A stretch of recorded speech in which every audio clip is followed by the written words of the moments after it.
So my name is Rick Dehlinger. The topic that we're going to roll into today, we're going to dig in and go pretty deep on some of the tidbits that we've got with RemoteFX and RDP8. So I need to preface this a little bit and give you some insight into where this session came from. So I've been around this marketplace in this industry for a moon or two, I guess you could say, a pretty fair amount of time. These days, my day job, if you will, is working for what the Microsoft would consider a hosted virtual desktop provider, cloud desktop provider, whatever. So I work for an organization that builds cloud-hosted desktops. It's a white label platform built on top of, obviously, a Microsoft stack all the way from the ground up. Very ISV focused, and so it's white label, so branding is very, very important. So I say this for a couple of reasons. And actually one other point before I go too far with this. In our product mix today, we've actually got 3 different entry points that customers can come in and leverage. The 2 column lower level products, more inexpensive products, are RDP-based products. But easily 90%, and I'm being kind of gracious there, I think, in saying 90%, of the customers on our platform are leveraging Citrix technologies for the entry point. There's some really obvious reasons why, right? Been around for a long time. So as a CTO, as a guy that's building products and trying to make sure that we're positioned in the marketplace, not just 1, 2, but 3 and 4 years out, I do a lot of exploration, right? I play with a lot of new technologies, try and dig into them, find the holes, decide where we got some use cases, where we can productize things. So we're also right in the midst of a lot of, to me anyway, really exciting stuff that we're doing with Microsoft. You know, this space to Microsoft right now is really important. And it's their fastest growing space in their hosting products right now. Last number I heard, by like a factor of 4. Anyway, so there's a lot of attention going on there. And you know, we're involved in the TAP program for R2, the Go Live support stuff. So we'll actually have production workloads running on R2, Hyper-V, what I call it 3.1. They don't appreciate that, I don't think. Anyway, so I'm spending a lot of time digging into the futures. And one of the things that came out of these efforts, and it was part a dare, I think, but also part logical, see how far I could take the Microsoft technologies in terms of productizing them, building an advanced product, a premium offering, leveraging just Microsoft technologies. So keep in mind here that our platform as it sits today is very, very focused in the target base. And white labeling is key. So as you find as we go through this little exercise here in this discussion, that requirement ends up playing out very heavily in what ended up happening at the end of this.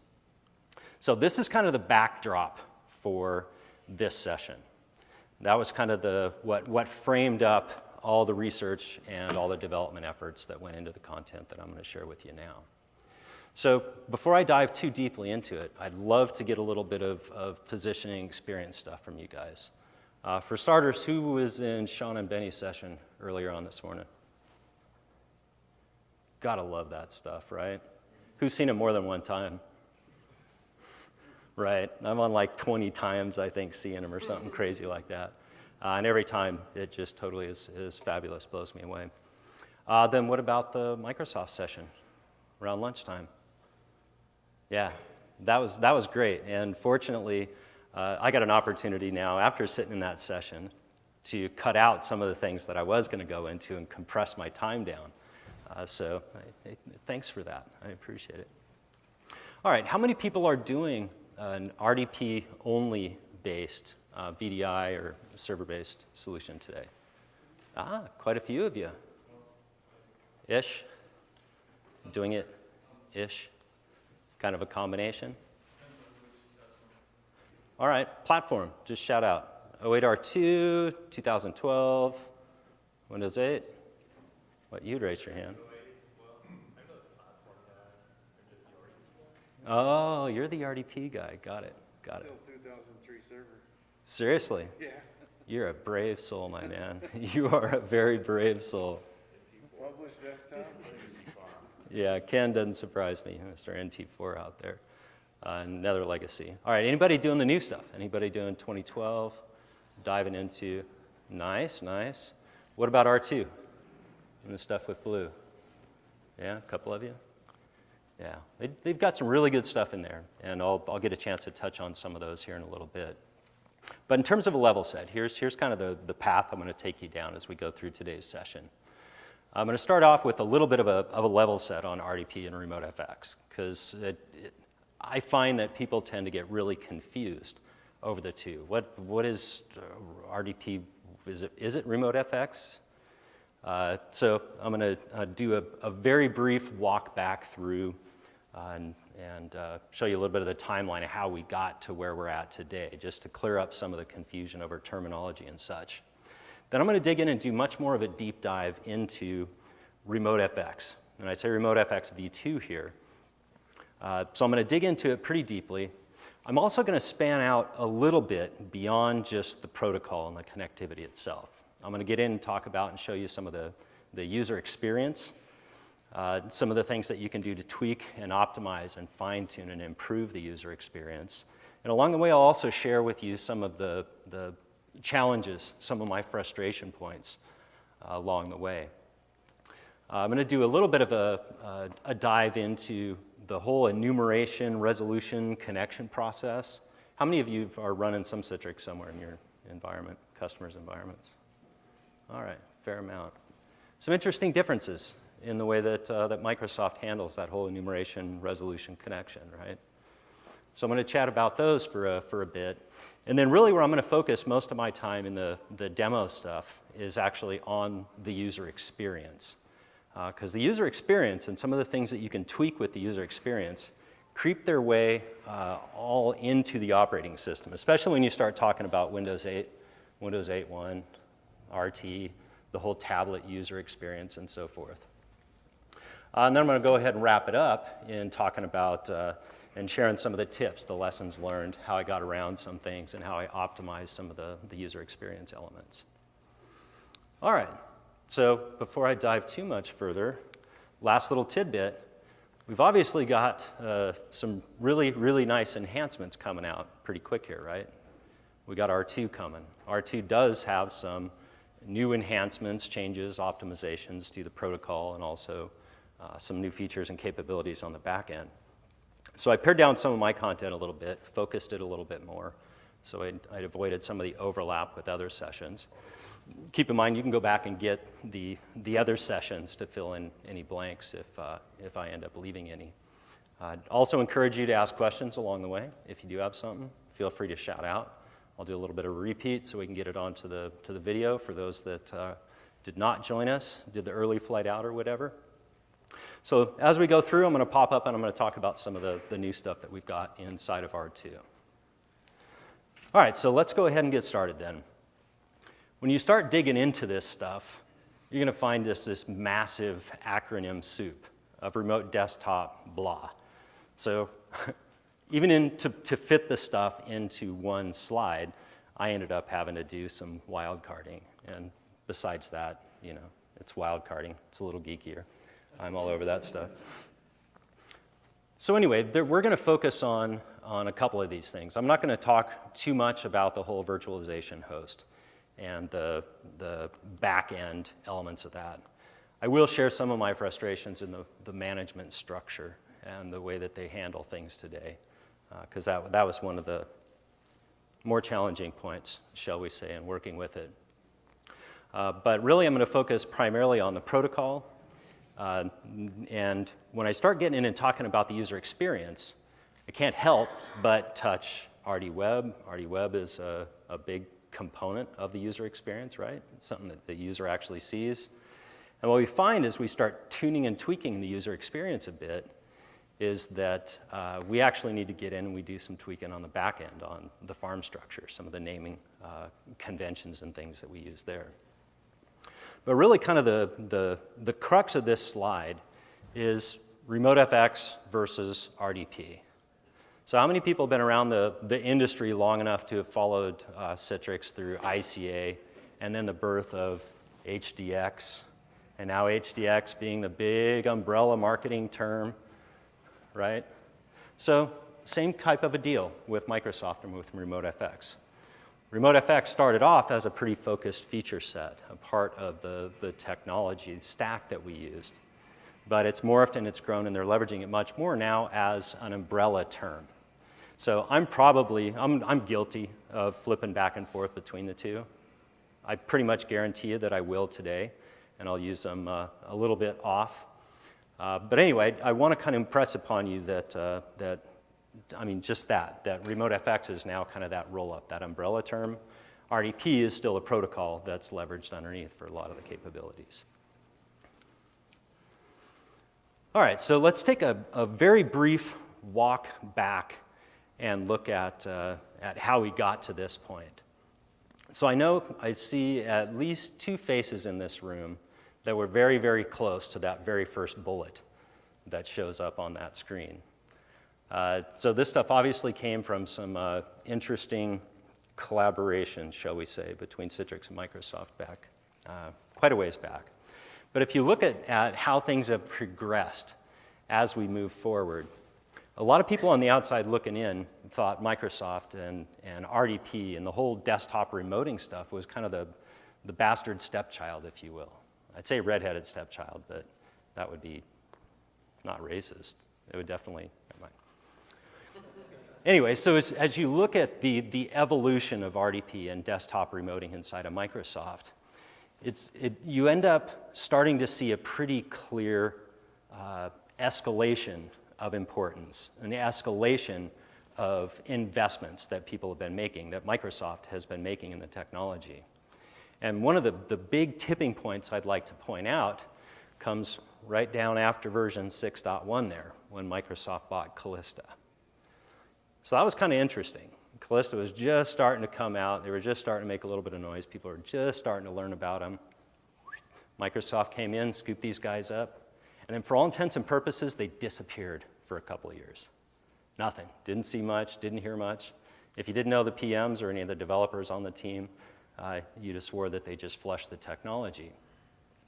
And when we first saw the next generation after, the 6.1 technologies, okay, we got 6.1, we got the Callista acquisition, so what's going to come next? They're going to take this great Callista acquisition, all these technologies, and the next server we see and the next protocol release we see is going to have all this new bitchin' stuff in it. Well, that didn't quite happen.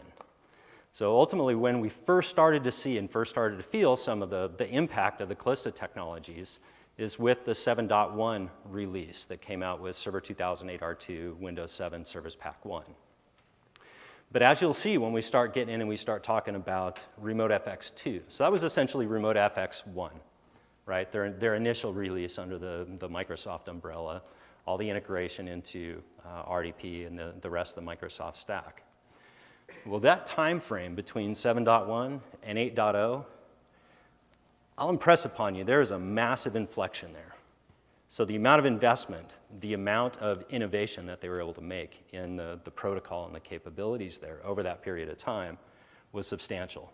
I mean, I'd put it orders of magnitude difference relative to what we've seen in the history of the evolution of the protocols. So we've got 8.0 and RemoteFX v2. That was a huge, huge release.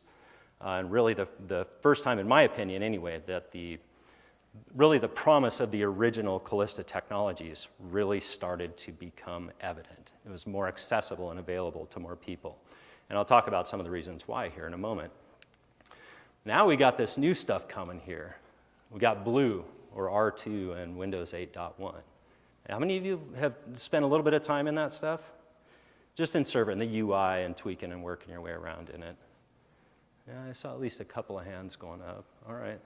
Thanks, I got you. Love that shirt, by the way. Dude's my favorite. Anyway, so this is a big release across a number of fronts. And from my personal perspective, I believe that the tie with the release of Server 2012 and Windows 8 those things were in lockstep on the release schedule. I think the release pressures from the client team, the Windows 8 client team, forced a few things out the door kind of early, in my personal opinion. So what we got in Server 2012, there were a few holes there and a few gaps that I'm very happy to see are being plugged and improved substantially.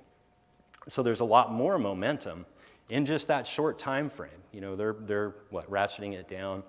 What'd you guys say publicly? Down to a year? About a year release cycle? And also put the Windows Server and the System Center technologies, put those guys in lockstep. So we didn't have the mess of a situation like we had there where we had this brand new fabulous Hyper-V version, shiny new toys that, oh, by the way, System Center, we couldn't manage the darn things for quite a while. So, what's that? At least not in a supported manner, for sure. Okay, so the first time that I ran through and had prepared this content, there was nothing. Microsoft wasn't even acknowledging the fact that Blue existed. Definitely we're not talking about, it's going to be called R2 or any of that kind of stuff. So what I've done is in this is I've come back and I've tweaked and I've added a few things to fill out a few more of the details on some of the stuff that's changed. So if we look at that first big leap on RDC 7.1, the initial release of RemoteFX, that was really the first foot in the door in a lot of ways. It was the first time that we saw any of the Callista technologies really hit the ground running. And they did some pretty innovative stuff in it. It was the first introduction of the whole virtual GPU thing, right? Starting to take some of the stuff that we've been doing in software in terms of rendering of the UI and stuff and moving that stuff back down, letting the hardware actually start to pick some of that up and do it. It also brought some more universal USB remoting into RDP.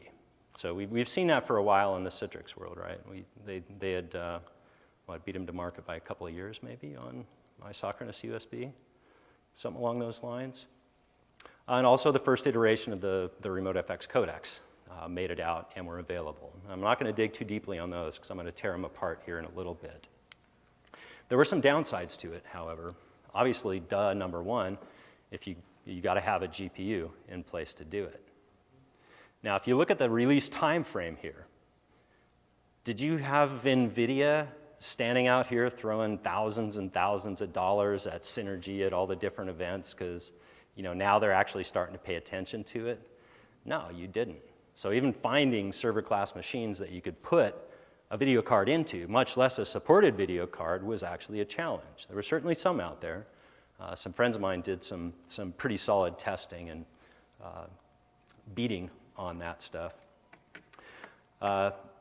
So a lot of the capabilities that were introduced here were tied to that vGPU feature. So for example, the USB redirection. If you didn't have that physical GPU, and hence the vGPU inside of there, which by the way was a Hyper-V only capability, right?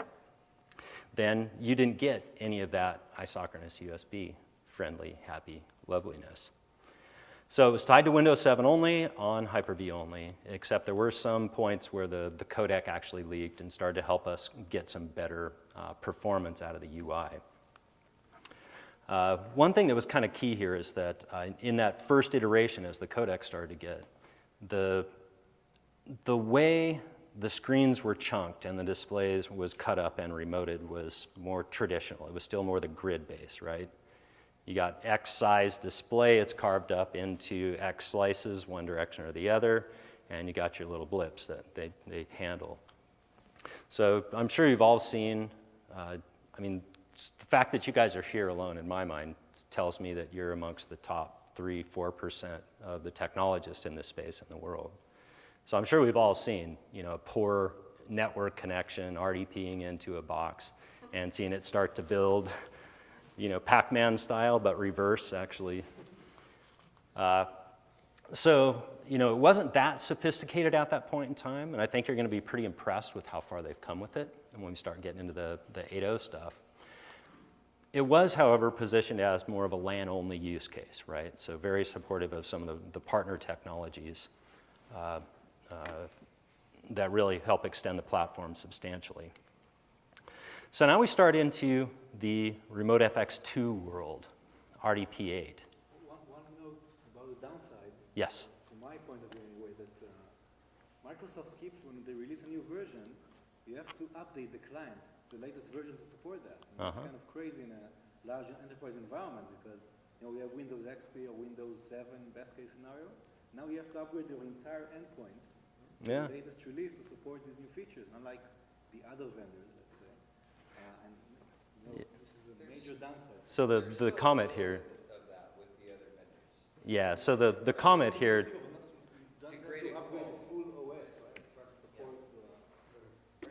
So just for clarity for the folks on the other end of the line, the comment here was a frustration point, a downside. In order to take advantage of any of this new stuff, you had to do client upgrades across all the different devices that you might have. And of course, in an enterprise, that's a major pain in the patella. Has anybody felt that pain with any other vendors?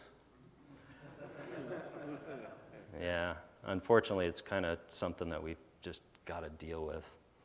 Heck, I guess that's why, Config Manager and all those guys have been out there making money for a while. Doesn't ease the pain too much, though, unfortunately. We still have to deal with it. So there was a lot of stuff that they had released in this first iteration.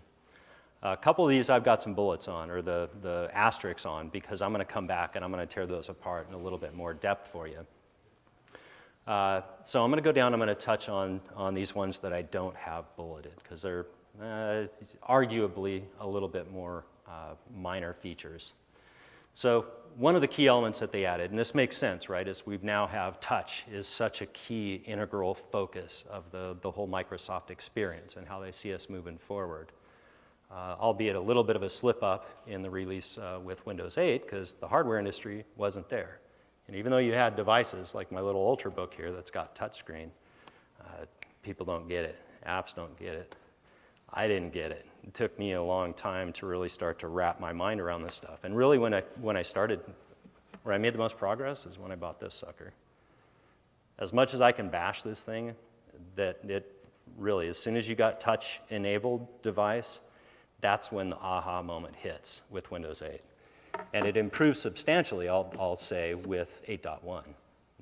They cleaned up a lot of those rough edges. And it's not just about putting that start button back, which everybody tends to focus on. Anyway, so since we now got touch, we got multi-touch support built into the protocol in order to support multi-touch built into Office 2013 and into the base operating system. And you find as we get a little bit further in here, I found anyway that it was kind of an interesting way that they implemented it. A pretty darn cool and intelligent way, I've got to say. They also added a new, needed an additional application to show off the Windows Store /Metro /Tile World style applications. So the Windows Store Remote Desktop app was also released in this time frame to really start to give people a little bit of a taste of what you can actually do with that UI. So we had that. They added a simplified discovery. So a user, when they go through, and I'll show you what this experience looks like and how you actually get it to work here in a bit. So instead of a user having to go, like in the old days, and remember a big long URL down to I can't remember it, ASMX link, whatever. You plug in a text entry into DNS, user plugs in their email address, goes out, auto-discovers, and then that's how the remote app and desktop, all those components end up getting plugged in. They introduced this media redirection API. So media redirection is something that they'd been doing for a little while. And in the Windows 8 world, the media redirection was really based, targeted towards LAN-based use cases, right? Because it was very bandwidth intensive. And from my understanding, there's a threshold there. I believe it's about 50 milliseconds. Underneath 50 milliseconds, and this is 8.0, mind you, underneath 50 milliseconds, the protocol will choose to stream media stream that stuff across using the redirection versus actually doing some of the new stuff like we'll talk about here in a bit, the transcoding. So they added this API that allowed some of the vendors, and including themselves with Link, to be able to start to do some kind of interesting things to make some applications that normally wouldn't be very friendly in a server-hosted environment, make them a little more friendly. Yes? I was not aware there was an API that third parties could use for that. Mm-hmm. I'd like to have a link to it. The link to the API? Because that's not really part of the standard protocol, as far as I know, like link redirection in RDP. I always thought it was a custom extension. I don't believe it's a custom extension. I'm pretty sure it's a public API. Anybody confirm that? Anybody used it? What's the question? Whether the media redirection API, whether that was public or a private API. Redirection API is public. Okay. I think there is, with Citrix, there was a special extension just for link redirection. That one was proprietary, and I didn't learn much about it. I don't know what Citrix did, but at least from a RemoteFX RDP perspective, it is a public API, which Link calls into. Of course, Link uses RDP's DVC to do additional stuff to synchronize their client plugin and the Link client that is running in the VDI virtual machine. They do additional synchronization using the DVC channel. In the case of Link, people don't want to use RDP for remoting. They just want to have the remote Link client talk to the local Link client directly instead of remoting through RDP, because you add yourself some latency in between. And there's a solution for that, but it's proprietary as far as I know. But RDP is not proprietary. I don't know, but just for Link, I don't.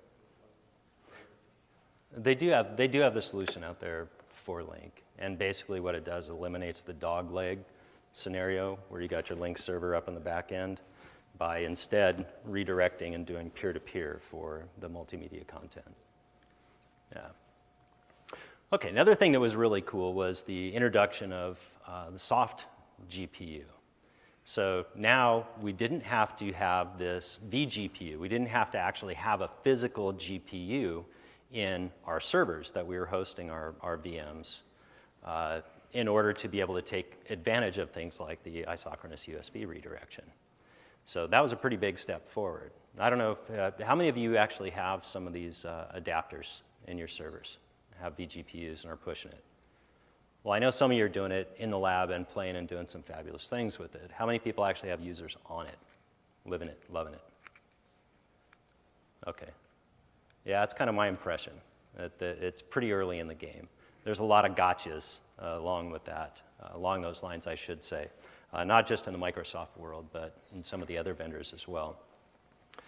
So they did some updates to it, so it's now DirectX 11 supported, and they're doing DirectX remoting, which if you think about it, Windows 8 and the Server 2012, the whole Metro UI is all based on DirectX, right? So it's an evolution. It's not GDI based anymore. So they're able to actually take and do some remoting of the DirectX calls to be rendered on the client side and get some usability benefits and performance benefits out of it.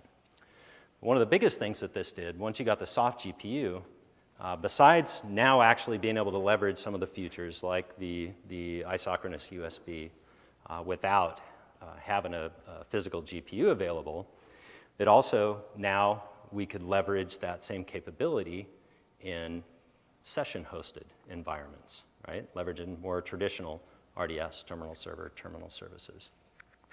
So some pretty big step forward there in terms of the functionality and capability. Now, those of you that attended Sean and Benny's session earlier on today, I'm sure you probably picked up that there's a little bit of a nuance in terms of what features are supported when you go between RDP8 on Windows 7 versus RDP8 on Windows 8 and Server 2012. There's some nuance in what's handled, how, and when, depending on the different type of a platform. So most of the effort that I focused on, I'll admit, was very forward-facing. So the stuff I've been working on is products that will be in the market in the next 1.5 to 2 years. But keep that in mind as I'm going through and discussing some of this stuff.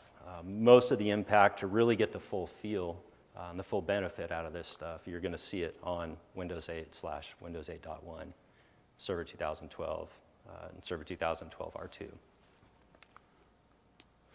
All right, so now let's dig into a couple of the other features. So I touched on all these guys, the kind of lighter weight ones, if you will. And I'm going to dig in much more deeply now into a couple of these other places, because there's some places here where some of these innovations that I'm going to talk about, I think were major step forward for Microsoft, and I think position them very well to do some really cool things with this stuff in the future. So one of the first things here that they did is this adaptive graphics.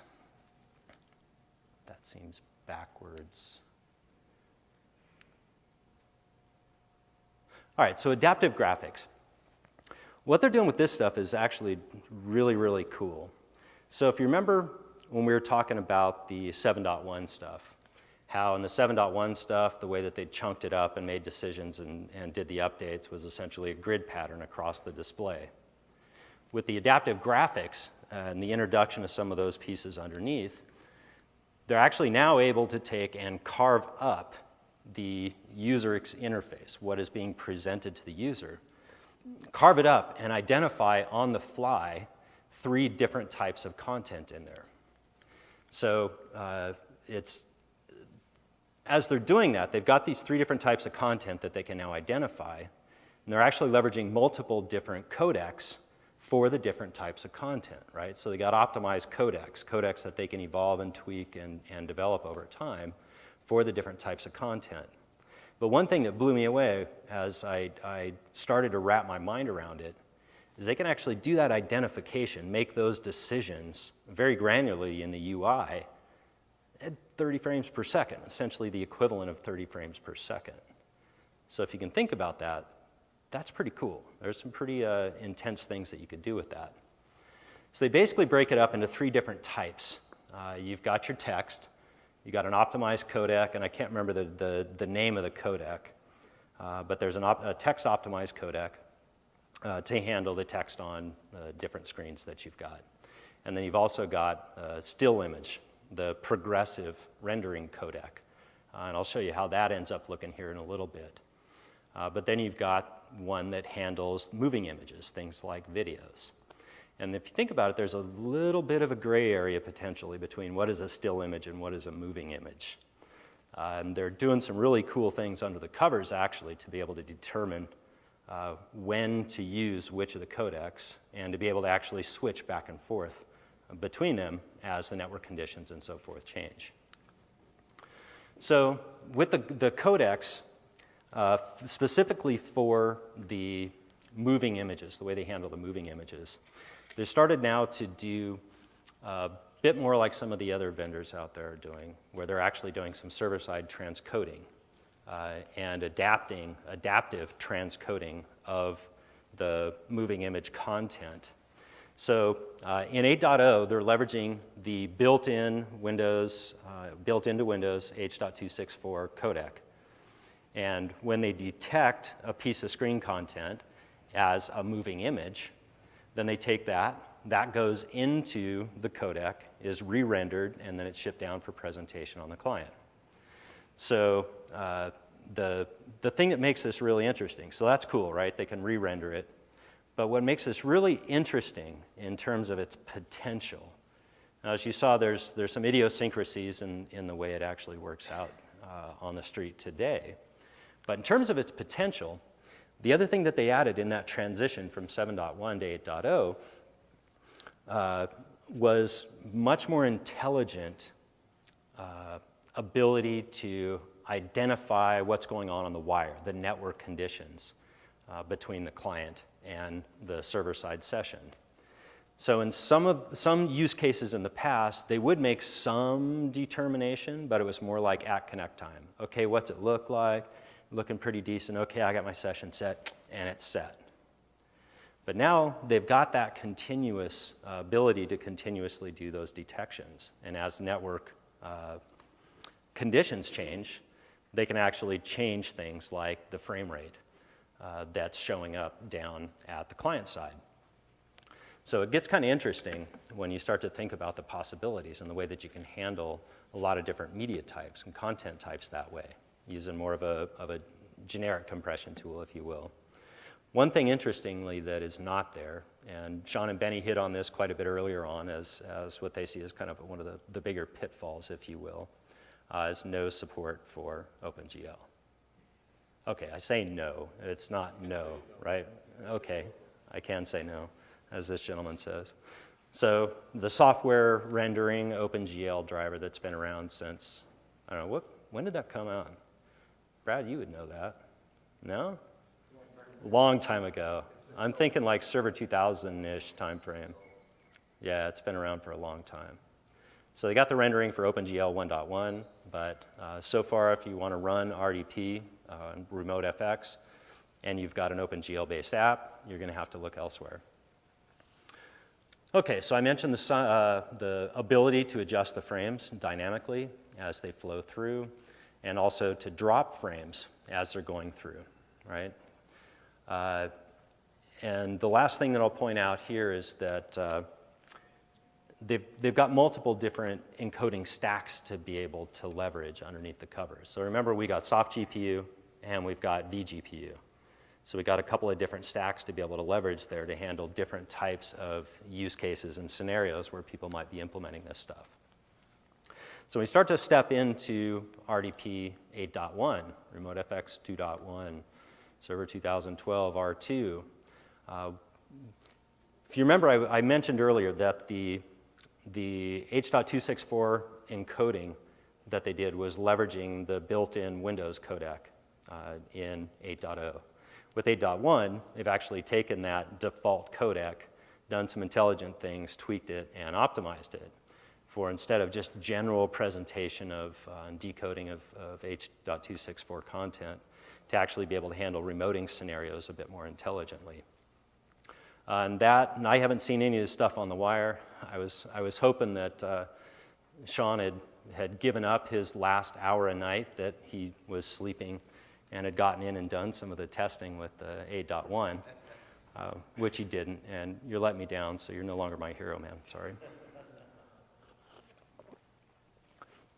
But from bits and pieces that I've heard, it's between 40 and 50% bandwidth reduction in different types of scenarios. All right, so now let's talk about progressive rendering. So you've probably, anybody remember or use the speed screen stuff? Yeah, the Citrix speed screen. So it's kind of a similar concept there, where when you've got a still image, what's detected as a still image, you can actually take that image, deliver down a lightweight, a reduced quality frame to start with for the user, and then evolve that up to 100% clarity over time.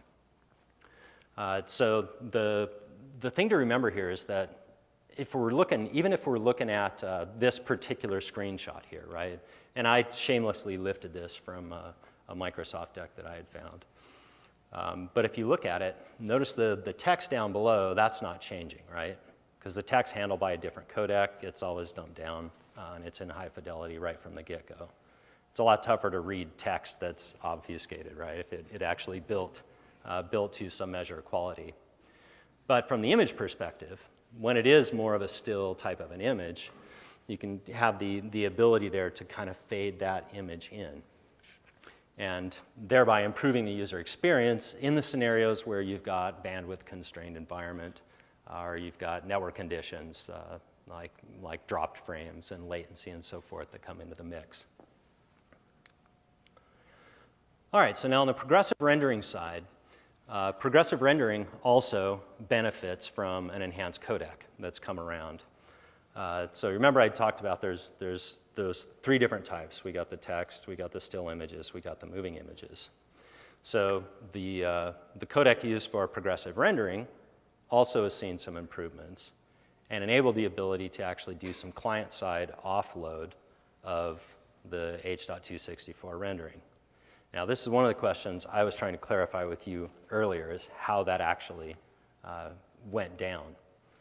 So one of the things that was pointed out in some of the available documentation that's out there on this capability gave me the impression that with these updates, now that the RDC client actually had the ability to offload the H.264 content onto local hardware for rendering, which then I started to allude, okay, well, does that mean that with 8.0 that they didn't, that it wasn't actually hardware rendered?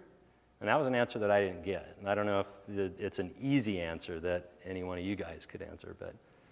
The answer is an easy answer. Yes, even in 8.4 it was offloaded to hardware. In 8.1 it is offloaded to hardware for a lot more scenarios than that. Gotcha. If you're in a Surface type of device, we don't use the progressive codec. Instead of progressive codec, H.264 is used. That saves battery usage on the Surface type of device. Gotcha. Hardware is much more tuned for tasks such as we can do. Right, and are also more heavy hitting on the battery. Okay, all right. So, but there were also some enhancements to the codec itself, right? Beyond enhancements to the use cases when it actually kicked in. Okay, great. Thank you. Okay, so this one was kind of an interesting one, and I had never torn too awfully deeply into how the caching mechanism worked until I'd started doing some of the research for this content. But as we got into the RDC 8.0 and obviously RDP8, there were some improvements to the caching algorithms and the techniques that they used to cache that also had some pretty positive improvements. Now, how many of you have been running multiple RDP sessions over the years? You know, you may have 4 or 5 sessions to different servers or whatever up and running.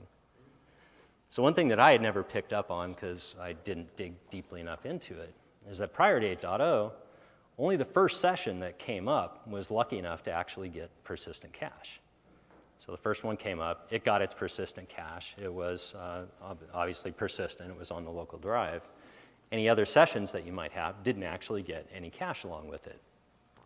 So there were some improvements made as we get into the RemoteFX 2 RDP 8.0 world. So now every session actually can get their own cache. The cache size, I believe, is fixed, but it's also been bumped up. So you can have multiple different caches, multiple different sessions, and the size of it is quite a bit bigger. The caching and the syncing of the cached objects and stuff was also split up so it could happen asynchronously in the background, so the session could fire a little bit earlier on. And then also, and I think this speaks to some of the optimizations for devices and use cases like Surface, where there's some reduction in the write operations in order to help optimize the battery life. Anyway, one thing that was kind of a side negative element of this in some use cases is that now if you take a look at the size of mstsc.exe, the actual process, you can have some pretty darn fat executable sizes in memory. No. It's actually stupid, because even if you don't use RDP8, for some reason I try like to debug the executable, it always uses so much more memory. So if you're an admin, you have like 20 sessions. You're crushed. You either gotta do it out of process if you're using a manager, because then you will run out of memory space if it's 32-bit. So you can try going for 64-bit or doing it out of process. And I find absolutely no way of just disabling that. Just always allocate the memory, even if it's RDP7. Oh. Anybody, did you guys catch that? It uses like about 200 megs more RAM just by having the latest version of it. And even if you're not connecting to an RDP8 server, it always allocates that memory. Always. And it's an issue. Like I work for, I'm partnered with a company that has a remote desktop manager product. And their users, they have like hundreds of sessions. First thing is like, what do we do with this? Like all of a sudden, they cannot use the RDP8 client because it will always allocate like 200 megs more without any reasons. So. Right, yeah, so it's a fixed cache size. You're right, and that could be perhaps a problem. Now, for R2, however, right, for some scenarios you're reducing the cache size. Yeah, but what I'm saying, even if you're not using that cache, it's still allocated. Yes, so there are two different things, right? So what you're talking about here is first. It's different. This is right. This is right. The in-memory cache. That's always there. There's no option to disable that. But even if you're not using it for your session, that's the problem. You're not connecting to an RDP server, and it's still allocating all that memory. To an RDP8. Yeah, it's pre-allocating the entire cache for some reason. However, is it leveraging that for, it's for 7.x connections? It's not still using that for in-memory cache? It's not this new cache, it's something else. There's definitely a mysterious 200 megs that disappears like that. I know your use case and I know your product, and it kicks butt. I love it. So I could see that definitely being a problem for you. Partner company, so Yeah. I know the guy. Okay, fair enough. Okay, so another adaptation, another update as we got into the RemoteFX 2 days.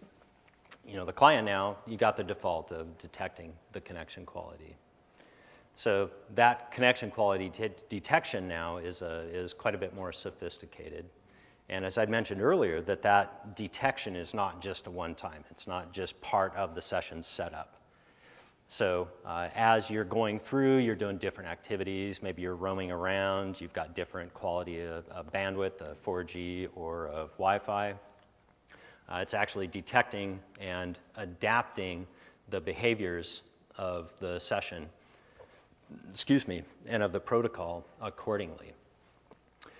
There's also another one of the enhancements as we got into the RDP8 world. And this one I struggle a little bit to understand and to communicate, but I'm going to go ahead and give it a shot. So as you know, when we're talking TCP, the TCP protocol, you know, people, and I already gave away the slide earlier, that UDP is now a protocol option with RDP. And the TCP protocol, it's got reliability built into it, right? So you've got ACKs for every packet that goes by. So because of that, the more latency and the more packet drop, the more jitter you've got in there, the more the packets drop. That's why TCP-based technologies aren't start to fall down, if you will, in terms of the throughput. So one of the enhancements here, and this was a standard technique from what I understand, a forward error correction. The way I understand it is that it allows for more dropping of the frames without the, oh God, I'm doing a piss poor job of describing this. It helps compensate for that scenario. Can anybody do a better job of describing that than I can? It sends more redundant data. What was that? Sort of like packet rate, if you're sending additional data so that if there's got to be some loss of data, you can compensate. Then you're okay for it. All right. More data, but you can accommodate more lossy, jittery networks. Okay. All right, and then the other thing that popped with RDP8 was the leveraging of the UDP transport. And this I want to kind of dig into a little bit more, because in my mind there were a couple of unique elements in the way that they're leveraging this stuff. So it also leverages port 3389 when you're on the inside of a network. But let me go ahead and talk a little bit more about that. As I get into that, however, and this was a tip actually that I'd gotten from Benny last time as I was working to prepare this stuff. If you want to get a little bit more of an idea of what they're doing under the covers and what they're detecting your connection to look like, look at the server and the client side event log parameters. They actually expanded, instrumented a bit more, at least in terms of its reporting. Rick, are you describing like an auto switch over to UDP? Is that you're saying it senses if maybe it's a direct connection and then you go to UDP? So there's the handshake that's part of the startup. You got the TCP connection that's always the start of it. And then if the conditions are appropriate, where it can actually enable UDP, then the UDP connections come up in parallel, but the session itself already starts up behind the scenes. Is that what you were asking? Yeah. Okay. All right. Fair enough. All right. So let's talk about the UDP stuff. Now, in relation, so there's no secret, right? My background, my history, the vast majority of the work that I've done historically has been Citrix technologies, right? I cut my Windows teeth on Citrix technologies. So I'm used to a lot of seeing the world and living the world through that, I don't know if you'd call it a prism. Some people probably would call it a prism. Anyway, but one thing that I found unique is that Like for example, in the Citrix world, UDP is leveraged for audio, and audio transport only, at least as it sits today. Whereas with RDP, they're actually leveraging it in a much broader manner. So they're using it to remote some of the different touch commands, which I thought was kind of interesting. And also some of the graphical content types too, besides your just based audio stuff. Course 3389, there is the fallback to TCP if you're on a corporate network or something like that that does not have the ports open, or they're blocking UDP as a general rule of thumb. It will do the fallback or not uprate itself, I guess probably a better way to describe it. Won't do that if that's not an option. Now, most of the time people hear UDP and they're like, oh yeah, well okay, that's great when you're on a private network, but what the hell happens when, I'm in a scenario like I run into most of the time when my users aren't on a private network all the time? What if they're all coming in from a public network? Then what happens? Well, this actually surprised me as I started to get into it, because I was under the same impression. Yeah, you get out on a public network, you're not going to be able to do UDP because UDP can't be done in a secure manner.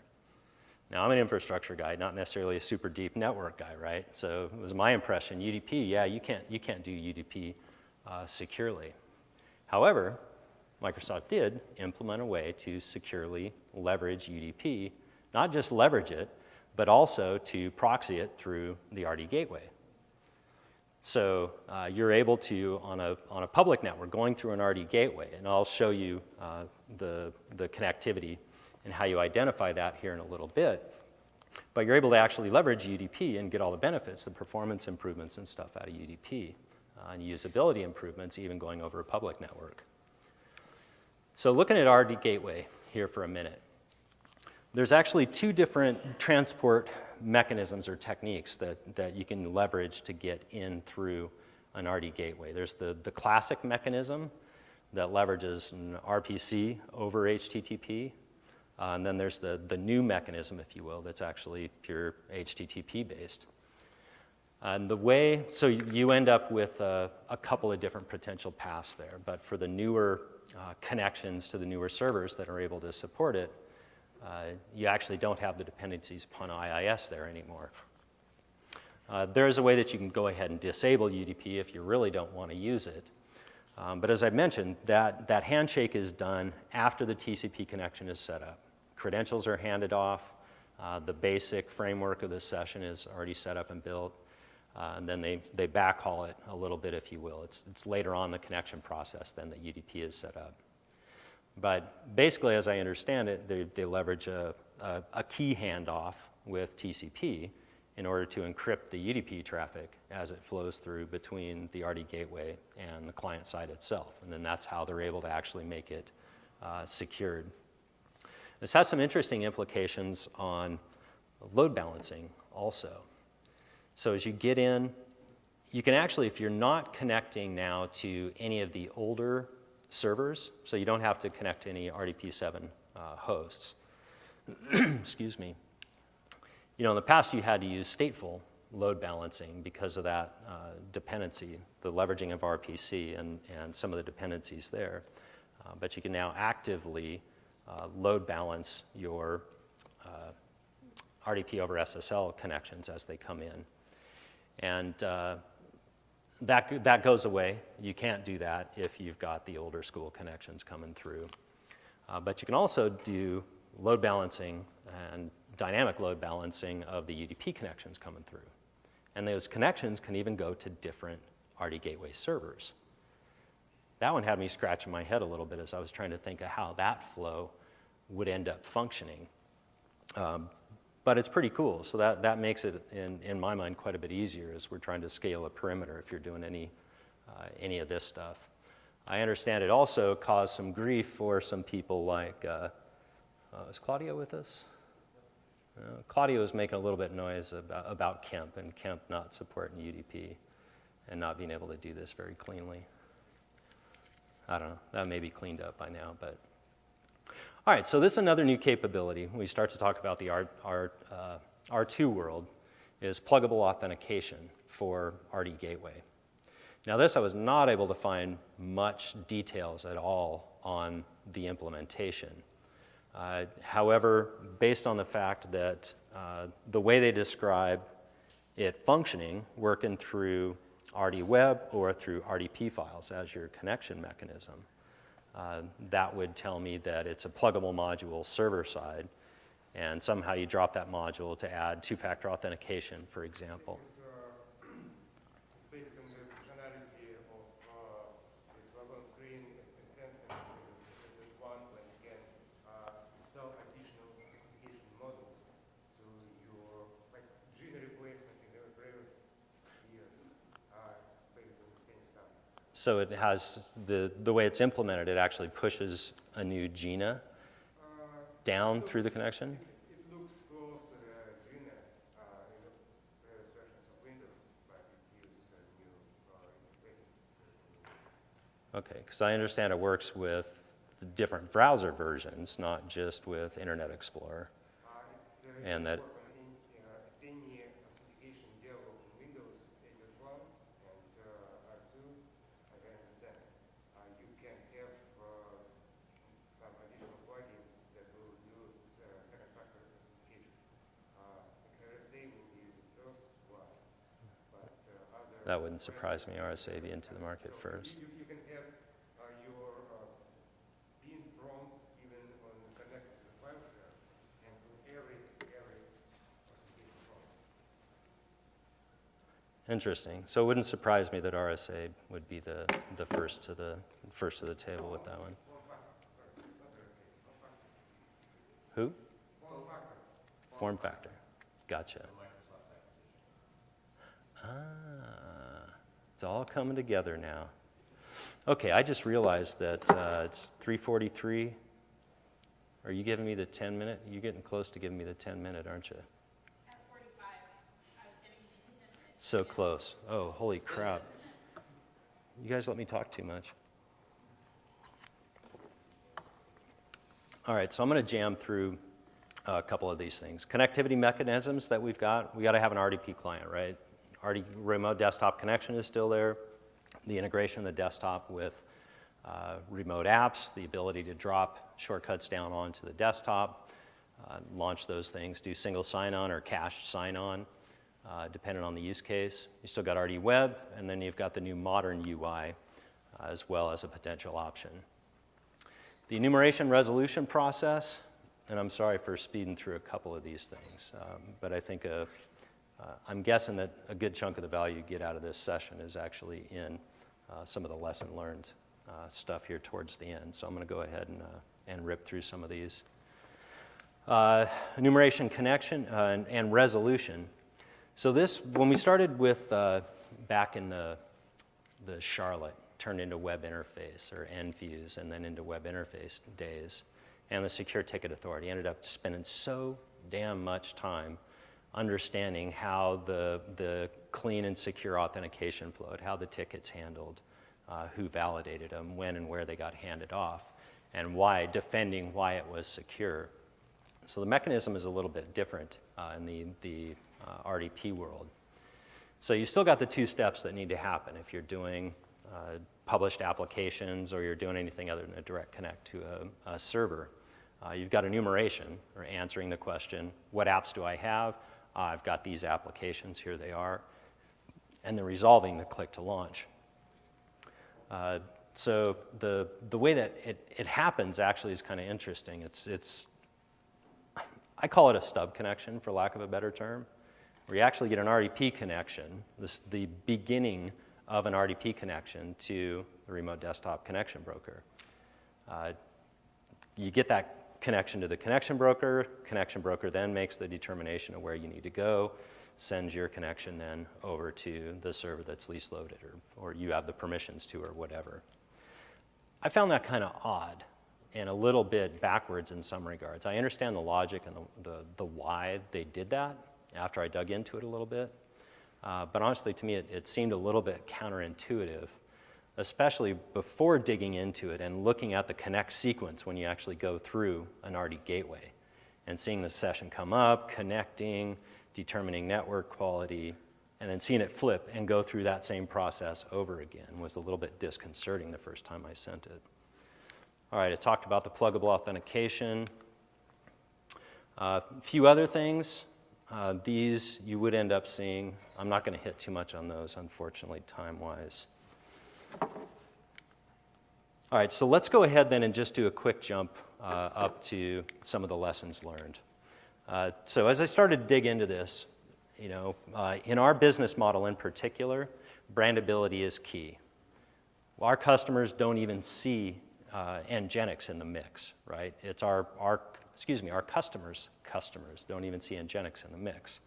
So we fade to the background. They don't see any of our host naming. They don't see any of our account naming, domain naming, any of the UI, branding elements. The only reason they say Citrix in the naming is because Citrix won't allow us to actually brand the clients. Anyway, so RD Web, actually, I was pleased to find as I started just doing some initial digging that RD Web actually is not that tough to do some of the basic mods. They've actually got, instead of having to go do some reverse engineering or click through a GUI that is a bit confusing and doesn't have great output and results, you can actually just go, you see the URL inside of there, but they've got all the basic pages that are there for the different languages. They've got the text elements laid out that you can go tear those things apart, and you can see the default things they've got there and labeled for you. So I was pretty pleased to see that, actually, after seeing some of the stuff I'd seen in the past. All right, another thing, and this is one that was a stumbling point that I had seen for some people. If you're using, because you can leverage TS Gateway as just a gateway, and then you can fire up your RDC client and you can point it towards any of your hosts on the inside of your system. You can do a connect to through the web UI where you can plug in the host name that you want to connect to. But if you do it through the web UI, there's no option, there's no capability there to say, yeah, I need to use the gateway or I don't need to use the gateway. So your first attempt, as you first go into it, you plug a host name in thinking, yeah, I'm good to go, and you don't get connected. So there's actually a value. If you go down and look at the application settings in RD Web, there's this value there called default TS Gateway. Plug that sucker in, and now you can fire up those connections just nice and clean through the UI. Another tidbit, you've seen probably the majority of the demos that you've seen, you see this term work resources all over the place, right? So that to me was annoying. That tells me nothing. That tells my user nothing other than it's not mine, it's somebody else's. So that was one of the first things that I sought to replace, because you see it pop up all over the place. You see it in the web UI. You see it in remote app connections when it comes up. You actually see it in the labels of the icons. I don't know how cleanly you can see it, but all the icons have those labels tied to them as well. And you also see it even when you get the connections up to your applications. So there's a way that you can actually change that workspace name. You leverage a PowerShell command. You can go ahead, pass that string to it, and then ultimately what you get back out of that is naming throughout the system that actually might mean something to your users. All right, so I'm big on branding. Even in systems and the consulting work that I do outside of our product work, I'm big on branding. I feel it's very, very important for user adoption. All right, so stepping forward pretty quickly here. If you just do a default install and you fire it up and you're all good, you got your web UI, you got your RD Gateway up, and everything's looking great. If you don't do anything other than bring up your RD Gateway, user fires up a connection, what they see when the remote app comes up, it's like, whoa, wait a minute. You're connecting to blah. And I don't know about you, but our host names mean something to the guys in the back room, but they don't mean anything to the users. And when the user sees something that they don't even know, they've never even heard of, that raises some flags. Thank you. Anyway, so the way you actually end up changing that is a bit contorted, I've got to admit. So the way you've actually got to do that to try and ease some of that confusion and also get rid of some of these certificate pop-ups that you've got,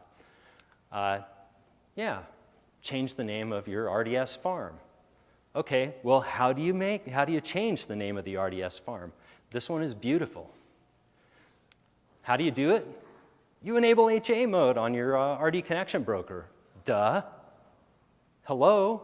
Isn't that obvious? Okay, sorry, my sarcasm is coming out.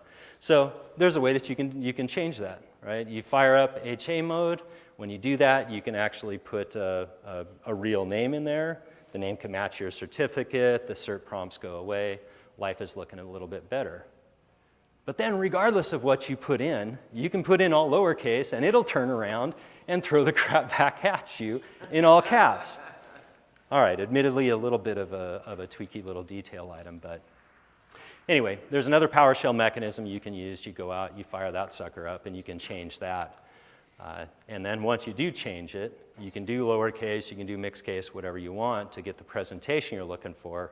Then when you go back and you can look at the properties, it'll actually show you the tidbits that you're looking for.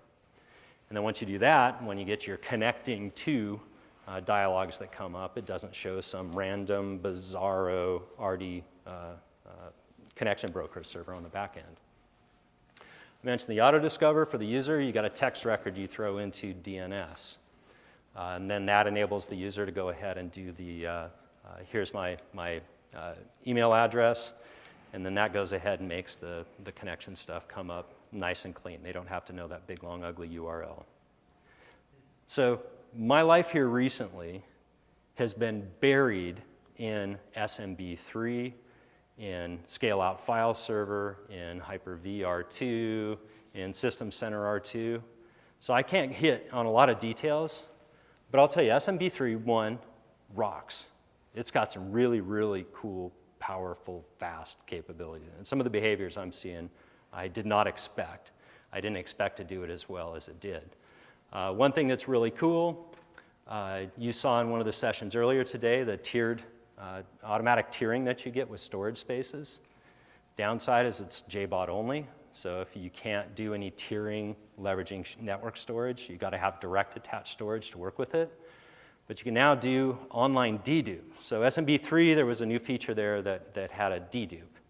And it was SAN-like, similar to what you'd see with someone like NetApp, where it's an offline process that you run, it goes, it moshes through, does its dedupe, updates its tables and whatnot. But now you can do that with files that are online and live, like the VHDXs that you've got behind your servers. All right, a couple quick shout outs I got to throw here before I shut down. Sean and Benny are obvious does, right? Those guys and the work that they're doing on the protocol comparisons, not only immeasurable value to me in my work, saving me a bloody hell of a lot of work, but hopefully also to you guys, and I know for sure to a lot of the vendors. I'll give Freak a shout out too. He's one of the RDS MVPs. He was been kind enough to actually post a good chunk of these little tuning items that I've found. I got to throw a little shout out to Mike Nelson. You may have seen his sessions here. It was he gave me the first peek into Server 2012 that made me just drop all the other stuff behind and really kind of kick me square in the butt. So a couple quick questions. You guys like this stuff? Yes. Some good steps forward, right? Would you agree that there's a lot more use cases now where this stuff makes sense? Yeah, I'm with you. I definitely agree. And even just living in and working with it. Right? I had to eat it, sleep it, breathe it for a while to get this stuff done. I'd say, as a user, the experience is a lot better as long as you're running Windows. So another quick question. Do you guys, is it cool to live at the bleeding edge, to play with all this stuff before it hits the market and stuff?